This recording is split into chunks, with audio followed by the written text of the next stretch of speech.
ಇವತ್ತಿನೊಂದು half an ಅವರಲ್ಲಿ ಇಲ್ಲಿ ಬರುತ್ತೆ. ಸಾರ್ವಜನಿಕರ ಭೇಟಿ, VIP ಗಳಿಗೆ ಅವ್ರ ಕುಟುಂಬದವರಿಗೆ ಎಲ್ಲರೂ ದರ್ಶನ ಮಾಡಿ ಅಂತಿಮವಾಗಿ ಅಂತ್ಯಕ್ರಿಯೆ ಮಾಡೋವರೆಗೂ ಎಲ್ಲ ಥರ ಸೌಲಭ್ಯವನ್ನು ಜಿಲ್ಲಾ ಆಡಳಿತ, ಸರ್ಕಾರ ಮತ್ತು ಅವರ ಹಿತೈಷಿಗಳು, ಶಾಸಕರು ಸೇರಿ ಎಲ್ಲವೂ ಮಾಡಿದ್ವಿ. ಯಾವುದೇ ಥರದ ತೊಂದರೆ ಆಗದಂಗೆ ನೋಡಿ. ಅಂತಿಮ ದರ್ಶನ ಎಷ್ಟೊತ್ತವರೆಗಿರುತ್ತೆ ಅಂತ? 3 ಗಂಟೆವರೆಗೂ ಇರುತ್ತೆ. ಈಗ ಅಂತಿಮ ವಿಧಿವಿಧಾನ ಸರ್ಕಾರಿ ಸಕಲ ಗೌರವಗಳೊಂದಿಗೆ ಆಗಬೇಕು. ಯಾವ ರೀತಿ ಅದಕ್ಕೆ ಸಿದ್ಧತೆಗಳಾಗ್ತಿದೆ?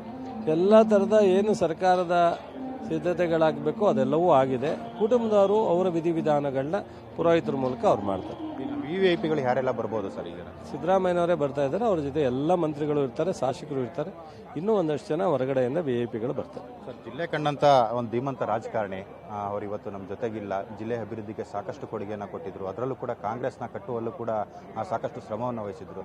ಅವರಿಲ್ಲ ಅನ್ನೋದು ಈ ಕ್ಷಣದಲ್ಲಿ ಯಾವ ರೀತಿ ಅರ್ಪಿಸ್ಕೊಳ್ತಾರೆ? ಪ್ರತಿಯೊಬ್ಬರಿಗೂ ತನ್ನದೇ ಆದಂಥ ಒಂದು ವಿಧಿಯ ಒಂದು ಕೈವಾಡ ಯಾರನ್ನು ಮೀರಿದ್ದಲ್ಲ. 92ನ ಅಂತ್ಯದಲ್ಲಿ ಇರ್ತಕ್ಕಂಥವ್ರು.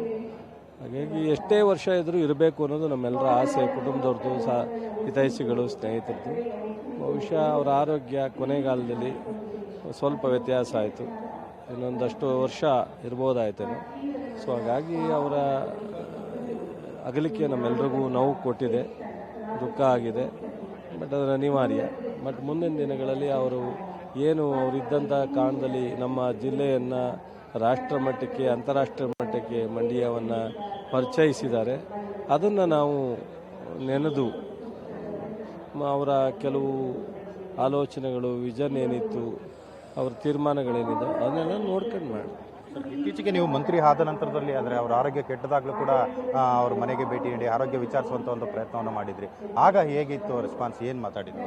ಎಲ್ಲ ಖುಷಿ ಇತ್ತು. ಮಂಡ್ಯದ ಬಗ್ಗೆ ಹಲವಾರು ವಿಚಾರ ಚರ್ಚೆ ಮಾಡೋರು.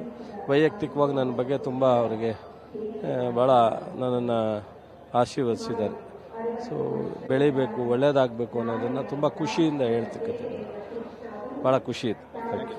ಇದಿಷ್ಟು ಜಿಲ್ಲಾ ಮಂತ್ರಿ ಎನ್ ಚಲುವರಾಯಸ್ವಾಮಿ ಅವರ ಮಾತಾಗಿರ್ತಕ್ಕಂಥದ್ದು. ಕ್ಯಾಮ್ರಾ ಪರ್ಸನ್ ಜೀವನ್ ಜೊತೆ ಶಶಿಕುಮಾರ್ ದೊಡ್ಡೆಯ, TV5 ಕನ್ನಡ, ಮಂಡ್ಯ.